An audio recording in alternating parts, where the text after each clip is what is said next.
那这是我参考人家在外网他们社区里头开始进入就加拿大，开始有印度的朋友住进去以后会发生的事情首先，印度的文化就跟我们都不一样，他们非常非常的宗族啊，讲起来就是大家庭宗族，然后大家庭宗族的长老就可以当法官用，你知道，有什么纠纷报到长老那边，然后长老说怎样就怎样。他们有一个抱团的文化就对了。如果我们真的出现了一个印度小区，比方说有一个也是一个不怎么样的地方，可是有印度的外籍劳工买了那接下来就会出现一个情况，叫做一直繁殖出来。这没有不好我先说我没有什么歧视之类的，而是说就是有一个现象，台湾如果要开放，一定要很大力道的去管理，不然就等着变成加拿大那样加拿大的那个印度移民已经造成了各种大大小小的问题，什么海滩上大便嘛，然后什么拜奇怪的神嘛然后什么反正就是那会变成排挤出社区，那个社区的印度只会越来越多，然后像我们台湾的邻居根本都没办法同意没办法忍受，然后就要搬出去就搬出去，然后久了以后那一个社区大概都会变成印度朋友在那边住。外劳强买桃园老公寓，在地人却还在等崩盘。先说结论对东南亚的移工来说，在地人所看不起的老公寓超棒的所以他们有能力的话会去买一间。那买一间不是说他要自己住或怎样的，而是亲朋好友他家乡的朋友什么的10几个人通通都会跑进去一起住。嗨，我是买房阿元，订阅买房阿元，我先祝你老了有房也有钱。那今天我来跟你讨论，连外劳都在买房，真的假的？真的，因为新闻跑出来了。这次我们来聊一个新闻标题我念一下，闲聊，连外劳都开始买房了。那内容是这样就是原 po 住桃园，然后他跟房仲聊天的时候，房仲就跟他说，越来越多的东南亚外籍劳工开始在桃园买房子。那他也自己带过几组客人，这样又讲到说，很多在地人嫌房价贵，想要等崩盘。但你看，又是一个这个以前也拍片讲过叫在地煞嘛你就看你家附近从便宜到贵，现在你要怎么去买那边的房子？你买就是现成的盘子呢所以通常都是要移动到外地去买的。然后不出意外的话，又会再加一个东西叫长辈煞，长辈嘛长辈就会跟你说这以前会淹水或者什么的，然后就不买。可是那些外劳也没有什么当地煞，也没有什么长辈煞，对不对？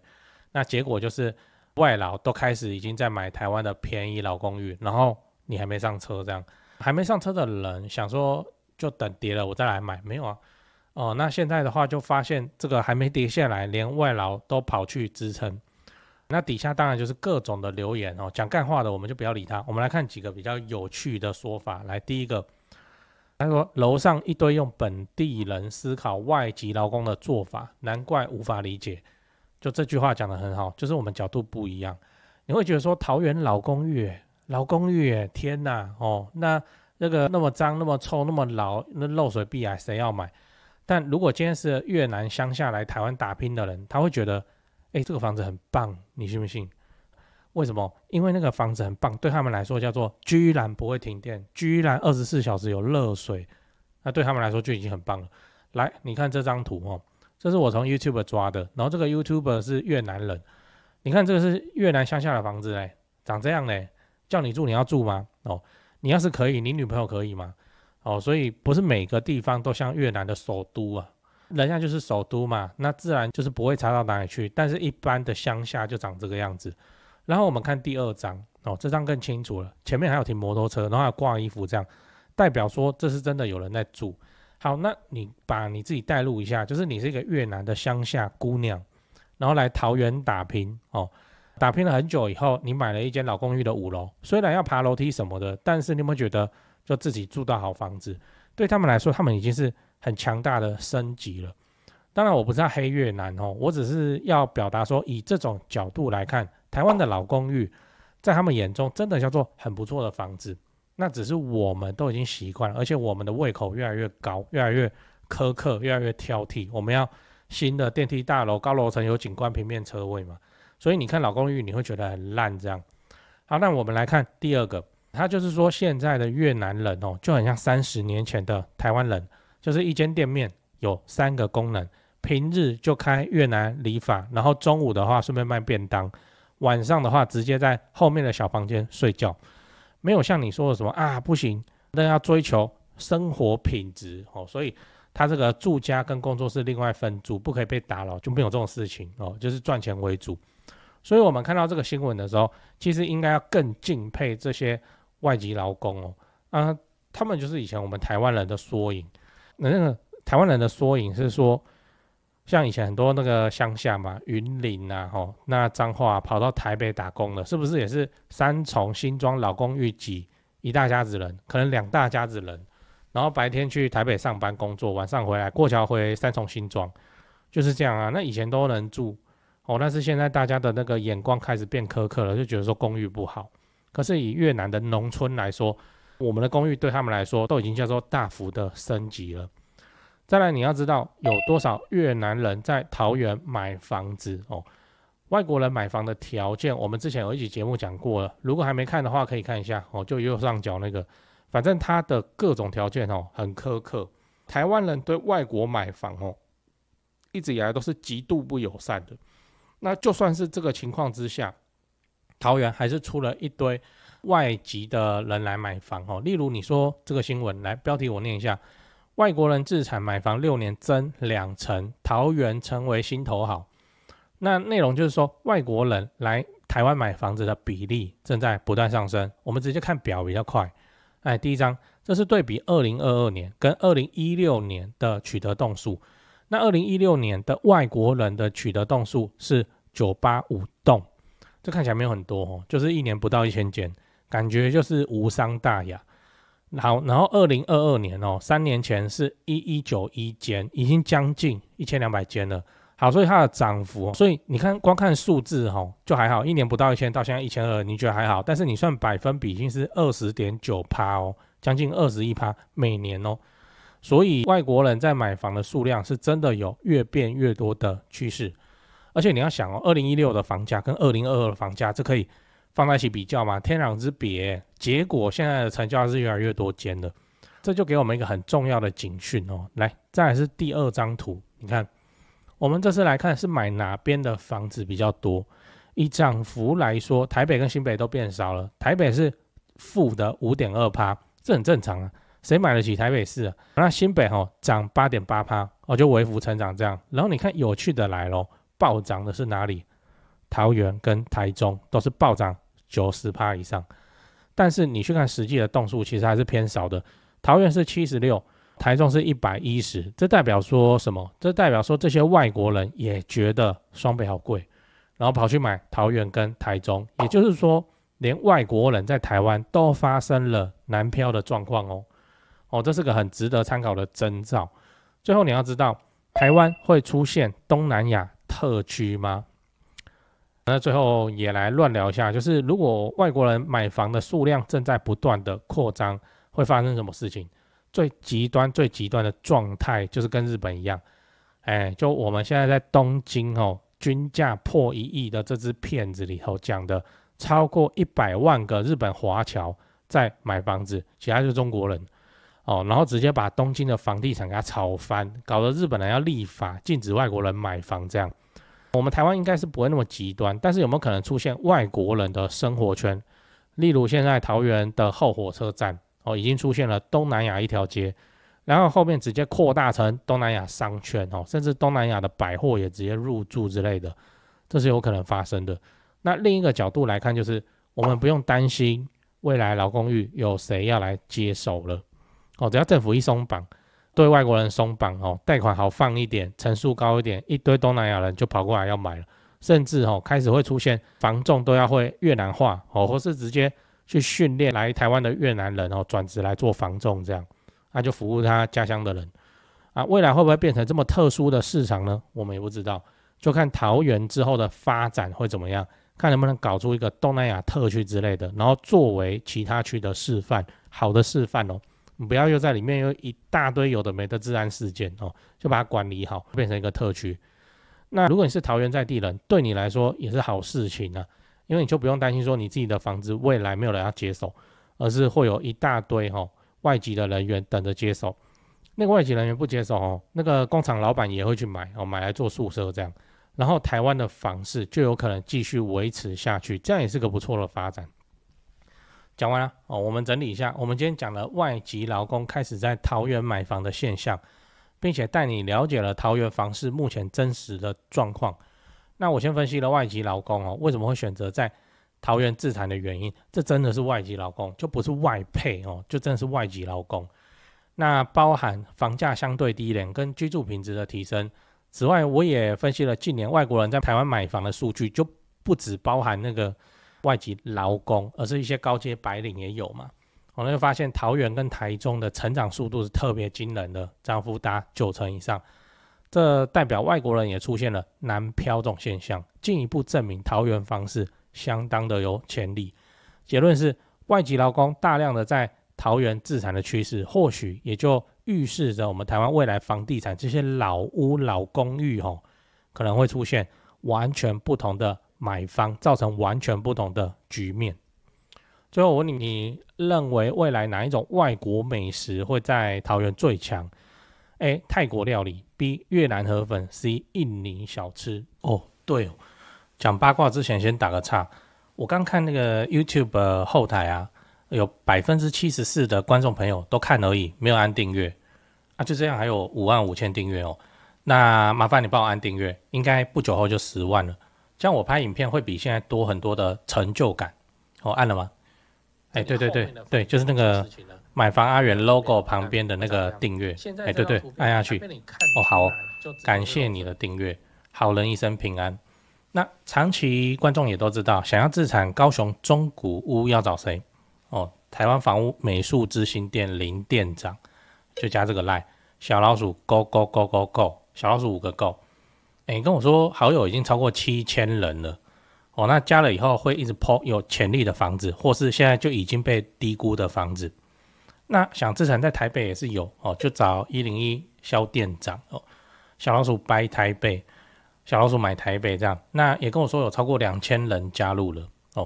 都不想加也没关系，你还可以购买我的 YouTube 频道会员来支持我。高雄房地产功课就给你抄那会员影片是在比较深入的解读高雄地区你根本连功课要怎么做你都不知道的然后能够拉抬附近中古屋房价的重大建设跟民间大型投资案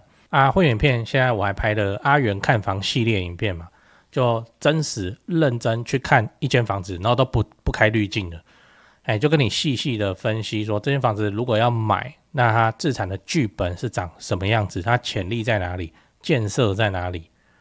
高雄真的很棒，自产机会一大堆。最后还是提醒一下，不要炒房，不要炒房，不要炒房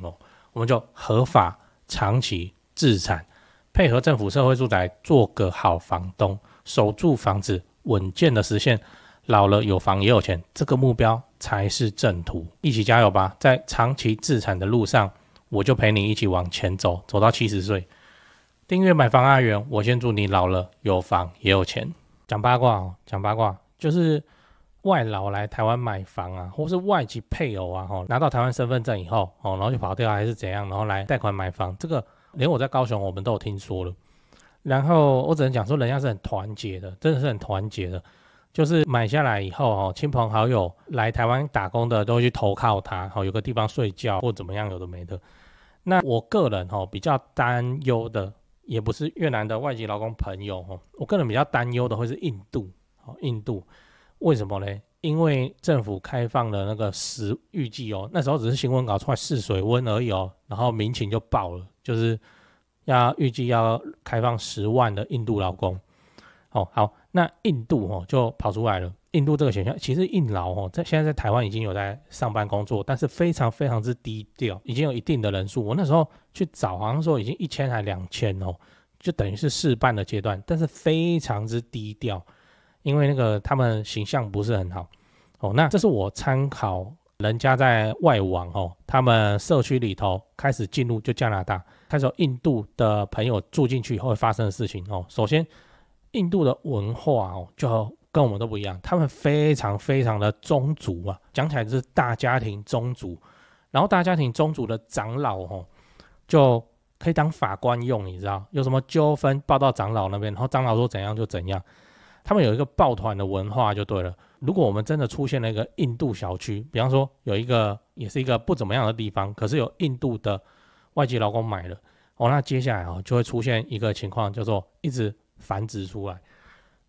这没有不好我先说我没有什么歧视之类的，而是说就是有一个现象，台湾如果要开放，一定要很大力道的去管理，不然就等着变成加拿大那样。加拿大的那个印度移民已经造成了各种大大小小的问题，什么海滩上大便嘛，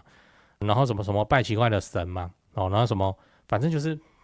那会变成排挤出社区，那个社区的印度只会越来越多，然后像我们台湾的邻居根本都没办法同意，没办法忍受，然后就要搬出去就搬出去，然后久了以后，那一个社区大概都会变成印度朋友在那边住，很多啊。这也不是我在黑你自己上外网，你自己去看那个有关印度移民的讨论，一大堆都是这样子讲，一大堆。所以我们可以把它认为说这就是一个现象如果政府要开放这个印度的朋友要来台湾工作甚至现在不是有在说要获得身份嘛外籍劳工工作多久获得身份的事情嘛，有在讨论，那管理一定要到位。因为印度就很奇怪啦，就是除了那个人就会变多以外，然后他们的生活习惯可以说跟当地都是格格不入的，就是他们要维持他们的生活习惯，煮咖喱或干嘛，然后整个楼梯间都是味道我为了做这集那个外网关于印度移民，我实在是爬超级多的文章，超级好看那如果发生在台湾，我跟你说我们是抵挡不了的，只能够就是搬家，然后搬家以后嘞，那个小区啊或那栋公寓开始的就变成印度人越来越多越来越多。他们也不是一户人家都在住而已他们会十几个人一起住，一起 share 一起干嘛所以这个真的是考验政府管理的能力，不然你就等着变成加拿大那相较之下以越南的那个外籍劳工朋友来说，我个人认为就 OK， 非常的 OK， 战斗力也强。战斗力也强是指说我们有很多那个外籍配偶嘛，像我有朋友当老师的嘛，就说有很多的那个妈妈都已经是外配然后他的国语都讲的不太 OK 那他们天生就会讲那个越南话我们现在看起来他叫等于是学习落后学习障碍，但是说不定以后就会需要大量的这种人才去跟他们打交道，因为我们台湾就缺工嘛，缺成这样，然后补外籍劳工又在那边左派当道，又说不能抢我们自己工作机会，可是现在就是没有人要去做那些劳力嘛，所以要开放那些外籍劳工嘛还是要有管理啦。那这个就是历史的巨轮这是不可抵挡的我们未来的外籍劳工只会越来越多台湾的外籍劳工目前在台湾有登记的就是那种跑掉没被抓的还不算的话，现在是多少人？75万，所以完全是可以做到说没有这75万外籍劳工的话，台湾人几乎劳工人人有工作，提供75万份工作这些工作是怎样？是他抢走我们的工作吗？当然不是嘛，就是我们台湾人开始就变得好吃懒做然后就要他们外籍劳工去处理然后又要克扣人家就各种有的没的鸟蛋问题。70几万板桥人口整个板桥这么多人也才50几万70几万70几万大概中和加永和这么多把这些外籍劳工朋友全部集中在一起，他可以自己选出市长我们已经不可能不依赖外籍劳工了，所以这边的管理政策就要准备出台。那你看以前我们会讲什么泰劳、泰国劳工然后还讲印尼帮佣然后讲菲律宾你有没有发现最近好像泰劳几乎都没有听到了然后那个菲律宾也几乎没有听到，因为人家去欧美了我有查到相关的资料台湾对他们来说也是个2线3线了。好，那还有哪些就是越南的朋友现在还认为我们台湾很不错，我们珍惜人家好，还有谁认为我们台湾很不错还有印度跟孟加拉孟加拉真的就孟加拉出口的那个外劳也是超级之多但是都不是那种 IT 产业的，都是就是做工这样，他们人口爆炸，人口泛滥嘛，所以我们台湾这也不是没作业可以抄。你看新加坡他们的各个人种还怎么样，也不能说渗透，就会逐渐成为政治的一部分，有各个国籍的长官就是这样所以说这是我们台湾未来一定会面临的情况跟问题，现在就要开始做准备了。作业可以抄那个新加坡怎么管我们就怎么管就是这样以社区的破坏力来说印度还是我们台湾人应该比较害怕的对象。然后越南朋友的话，我都认为其实还好，而且越南女生很漂亮，你不觉得？就是越南的女生那个漂亮起来，真的是完全打中我们台湾人的审美。那跟其他的国家就有一段很明显的差距。所以我个人认为，越南朋友多多来台湾，这没有问题。越南的人口也是超级红利当中我们台湾是已经没有那个人口红利了。接下来就是高龄化社会又少子化又怎么样？但是越南目前的青壮年人口还是相当的多。越南人口在2025年的统计已经到1.160万了已经有1亿人了。然后它的那个劳动人口是多少？反正你可以去查，你去找那个越南人口金字塔非常的健康。劳动人口是6800万，近7000万人都是劳动人口。然后他们的老年人口只占全社会的 9.49%， 很健康啦所以想也知道我们未来就是必须跟越南会进行更深度的合作，应该啦，很快啦就会出现什么越南的议员越南的立委然后开始那个很快大概10年20年周期啦就会出现这种情况，开始会逐步的就也成为我们台湾政治组成的一部分。板桥不是就有一位议员还是立委，我忘了叫什么山田磨一就是一样是外籍，所以我们台湾不是我们台湾很开放的啦未来这种事情只会越来越多那就是做好管理就好了所以我真的是认为台湾未来就会是很多民族组成的社会这叫党无可党就只能这样，所以就做好管理吧。越南的朋友已经很好了吧还是说你要就会变成像加拿大那样？变成像加拿大，我看我们台湾才是不可接受的吧。你最近在找室内装潢公司吗？我查到一个有趣的资料讲给你听，就是说民众在找室内设计公司最讨厌遇到的几个状况。来，第一个，设计师承包商收款后跑路，对吗这确实很糟糕，因为这等于是装潢蟑螂，这就要打诉讼，可是房子还是拆在那边很讨厌这样。不过我知道有一家不会这样因为他几千万的门市在家装潢都是老板自己买自己装的有那个财务的实力。那现场也有直接可以挑瓷砖挑板材的地方大门市找得到人跑不掉。那真的做爆了的话也兜得了底都还赔得起。第二点是施工不良日后漏水我都施工了还漏水这样，这也确实很麻烦，因为都住进去了嘛，那到时候为了要修漏水可能还影响到邻居搞得家里又要变工地。不过我知道有一家不会这样至少豪宅案子也是敢委托他们去做。那第三点是恶意追加费用，预算严重超支，这个也是很糟糕，就是通常是发生在那种跑单帮的设计师就他是先低价报价，然后把案子接进来，然后后面再一直加，反正我都拆下去了，那你不加也不行，就会感觉像被绑架一样。这个我观众也反映过非常多这种情况。不过我知道有一家不会这样，因为他们就做10几年了那这个案例上跟那个施工上跟他的售后去看他的 Google 评论评价就知道了。你刚刚看到的画面全部都是他们家以前施工做过的案例照片，